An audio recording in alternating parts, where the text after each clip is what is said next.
train is doing repair that I used to get from where I'm staying in Sabadell down to Barcelona.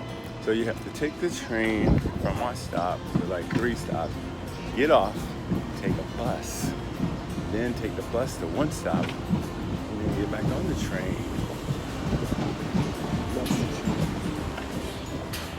That those people just came off of.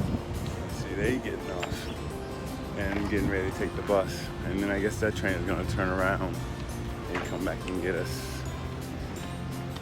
Cool process. Get to see another part of Spain that I would normally see, I guess. That's right. Just make sure you always travel woke.